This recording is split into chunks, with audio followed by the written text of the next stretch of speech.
بسم الله الرحمن الرحيم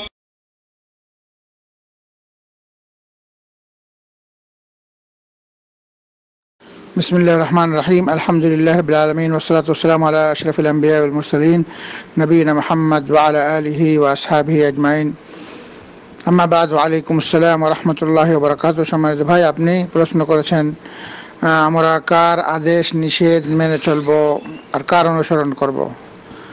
আমরা কার আদেশ নিষেধ মেনে চলবো, এটা আল্লাহ রাব্বুল আলামিন আমাদেরকে হুকুম করেছেন। আদেশ এবং নিষেধ করার মালিক একমাত্র আল্লাহ রাব্বুল আলামিন, তারপর রাসূলুল্লাহ সাল্লাল্লাহু আলাইহি ওয়াসাল্লাম। এর প্রমাণ হচ্ছে আল্লাহ রাব্বুল আলামিন পবিত্র কোরআনে সূরা আল আরাফের 54 নম্বর আয়াতে বলতেছেন, আউযু বিল্লাহি মিনাশ শাইতানির রাজীম, ইন্না রাব্বাকুমুল্লাহুল্লাযী খালাকাস সামাওয়াতি ওয়াল আরদা ফি সিত্তাতি আইয়ামিন সুম্মা ইসতাওয়া আলাল আরশ يغشي الليل النهار يطلبه حثيثا والشمس والقمر والنجوم مسخرات بأمره ألا له الخلق والأمر تبارك الله رب العالمين। মহান রব্বুল আলামিন বলতেছেন, তোমাদের প্রতিপালক আল্লাহ, যিনি 6 দিনে আকাশমণ্ডলী ও পৃথিবী সৃষ্টি করেছেন, অতঃপর আরশে সমুন্নত হয়েছেন।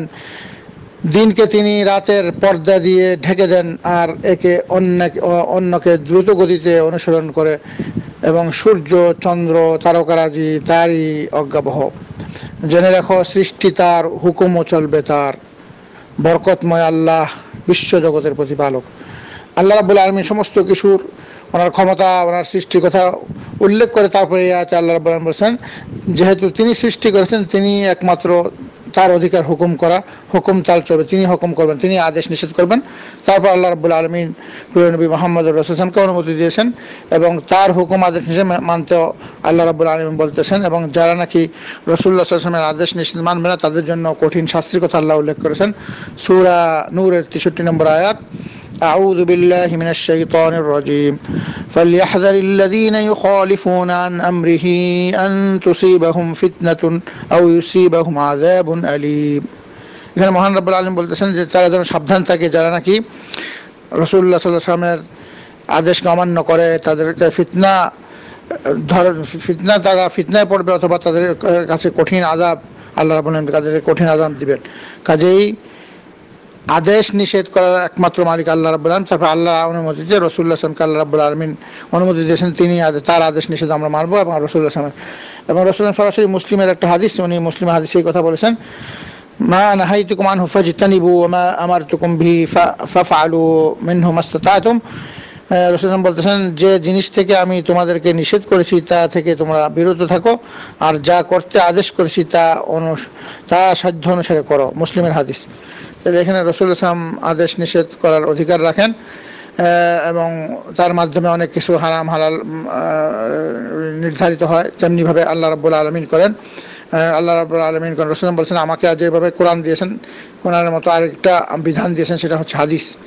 তো কাজেই জীবনের সর্বক্ষেত্রে আল্লাহ রাব্বুল আলামিন আমাদেরকে যেভাবে বলেছেন সেভাবে আমাদের আল্লাহর আদেশ মানতে হবে এবং রাসূলুল্লাহ সাল্লাল্লাহু আলাইহি ওয়াসাল্লামের আদেশ নিষেধ, আর কারো আমরা আদেশ নিষেধ মানব না, আর এটা হারাম। 2 নম্বর প্রশ্ন আপনি করেছেন, ফরজ, ওয়াজিব, সুন্নত, হারাম বা হালাল হারাম যে কেউ নির্ধারণ করতে পারে না, এর মানদণ্ড কি? ফরজ, ওয়াজিব, ফরজ অর্থ আর ওয়াজিব একই জিনিস, যেটা নাকি অবশ্যই ফরজের সংজ্ঞা হচ্ছে যা করিলে সওয়াব হয়, না করিলে গুনাহ হয়। যা অবশ্যই করতে হবে, না করলে গুনাহ হবে। সুন্নত হচ্ছে যা করিলে সওয়াব, না করলে গুনাহ নেই। আর হারামের সংজ্ঞা হচ্ছে যা না করিলে সওয়াব হবে আর করিলে গুনাহ হবে, শাস্তি হবে। আর হালাল যা আল্লাহ রাব্বুল আলামিন জায়েজ করেছেন। এই হালাল হারাম, ফরজ, ওয়াজিব, সুন্নত, এগুলো সমস্তই দ্বীন ইসলামের বিধান, যা নির্ধারণ করবেন আল্লাহ রাব্বুল আলামিন, তারপর রাসূলুল্লাহ সাল্লাল্লাহু আলাইহি ওয়াসাল্লাম। এই জন্য কোরআনের মধ্যে আল্লাহ রাব্বুল আলামিন বলে দিয়েছেন পবিত্র কোরআনে যে হালাল হারাম করার মালিক একমাত্র আল্লাহ রাব্বুল আলামিন। সূরা নাহলের 116 নম্বর আয়াত আল্লাহ তাআলা বলতেছেন, আউযু বিল্লাহি মিনাশ শাইতানির রাজীম ওয়া লা তাকুলু লিমা তাসিফু আলসিনাতুকুমুল কাযিবা হাযা হালালুন ওয়া হাযা হারাম লিতাফতারু আলাল্লাহিল কাযিব। আল্লাহ বলতেছেন, অর্থাৎ তোমাদের মুখ থেকে সাধারণত যেসব মিথ্যা বের হয়ে আসে, তেমনি করে তোমার আল্লাহর বিরুদ্ধে মিথ্যা অপবাদ আরোপ করে বলো না যে এটা হালাল এবং এটা হারাম। আল্লাহ রাব্বুল আলামিন নিষেধ করেছেন যে হালাল হারাম এটা নির্ধারণ করার মালিক একমাত্র আল্লাহ রাব্বুল আলামিন এবং রাসূলুল্লাহ সাল্লাল্লাহু আলাইহি ওয়াসাল্লাম। তাহলে এইটাই বিধান। হালাল কি বা হারাম, হারাম যেই কাজ আল্লাহ রাব্বুল আলামিন যেই কাজের নিন্দা করেছেন, যেই কাজের শাস্তি, যেই কাজ করলে শাস্তি হবে উল্লেখ করা হয়েছে, যেই কাজ করলে আল্লাহ তাআলা লানত দিয়েছে, এই সমস্ত কাজ করা হারাম। আর যেই কাজ না করলে আল্লাহ রাব্বুল আলামিন শাস্তি দিবেন অথবা আল্লাহ রাব্বুল আলামিন রাগ হবেন, আল্লাহ রাব্বুল আলামিন নিন্দা করেছেন, যেই কাজ অবশ্যই সেই কাজটা করা অবশ্যই দরকার। তেমনিভাবে রাসূল সাল্লাল্লাহু আলাইহি ওয়াসাল্লাম কথা আল্লাহ তাআলা বলে দিয়েছেন যে যেন আমরা রাসূল সাল্লাল্লাহু আলাইহি ওয়াসাল্লামের সকল আদেশ নিষেধ মেনে চলি। তবে রাসূল সাল্লাল্লাহু আলাইহি ওয়াসাল্লামকে এই অধিকার দেওয়া হয়েছে আদেশ নিষেধ করার, এবং আল্লাহ রাব্বুল আলামিন পবিত্র কোরআনে যা যা আমাদেরকে আদেশ নিষেধ করেন সেটা আমাদেরকে অবশ্যই মানতে হবে, এবং এই আদেশ নিষেধ হালাল হারাম করার মালিক একমাত্র আল্লাহ রাব্বুল আলামিন। 3 নম্বর আপনি প্রশ্ন করেছেন মাযহাব কি, মানুষ কি যে কোনো একটি মাযহাব মানতে বাধ্য? মাযহাব অর্থ হচ্ছে অন্ধভাবে আল্লাহ এবং আল্লাহ রাসূলকে বাদ দিয়া, আল্লাহ এবং আল্লাহ রাসূল ছাড়া অন্য কোনো বিজ্ঞ লোকের রায়কে, মতামতকে মানা অন্ধভাবে, এটার নাম মাযহাব। মাযহাব অর্থাৎ আল্লাহ এবং রাসূল ছাড়া অন্য যারা আছে তারা, অর্থাৎ অধিকাংশ ক্ষেত্রে যারা মুকাল্লিদ উলামা, যারা মুকাল্লিদ আলেম, তারা বলে যে মাযহাব মানা ফরজ, এবং তারা বলে যে যা ইমামদের কথা সেটা অবশ্যই মানতে হবে, সেটা যদি কোরআন হাদিসের বিরুদ্ধেও হয়। এবং তারা এই দিকে মানুষকে উদ্বুদ্ধ করতেছে, মানে অনেক জিনিস সহিহ হাদিস দ্বারা যেগুলো প্রমাণিত অথচ সেগুলো মাযহাবে নাই, তখন তারা বলে যে এটা করা যাবে না, কারণ মাযহাব, তাদের দলিল হচ্ছে মাযহাবে, আমরা এই মাযহাবের আমাদের মাযহাবে নাই, এইভাবে তারা দলিল দেয়। কাজেই মাযহাব মানতে না, মাযহাব মানার কথা না পবিত্র কোরআনে আছে না হাদিসে আছে, এবং না সাহাবায়ে কেরামরা কোনো মাযহাব মেনেছেন।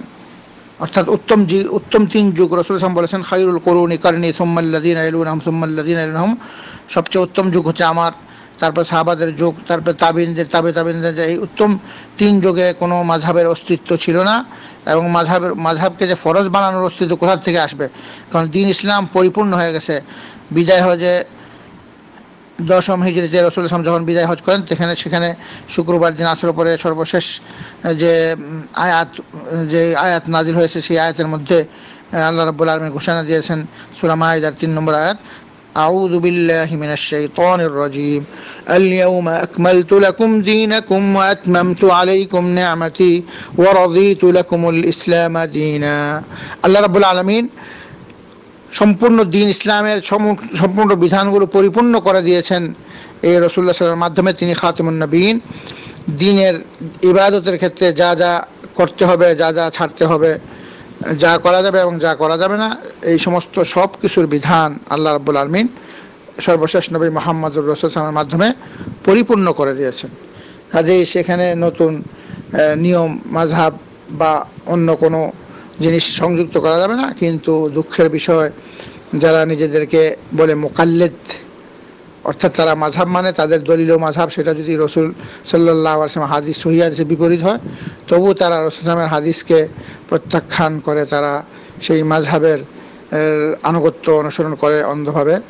এবং অন্যান্য সবচেয়ে মারাত্মক যে নিজেরাও ভুল কাজ করতেছে এবং অন্যান্য সমস্ত মুসলমানদেরকেও তারা উদ্বুদ্ধ করতেছে এই মাযহাব মানার জন্য। এবং যারা মাযহাব মানে না, যারা নাকি কোরআন হাদিস মানার কথা ঘোষণা করে, তাদেরকে তারা ঘৃণা করে এবং তাদেরকে বলে গায়রে মুকাল্লিদ, মানে তারা কোনো মাযহাব মানে না। অথচ রাসূলুল্লাহ সাল্লাল্লাহু আলাইহি ওয়াসাল্লাম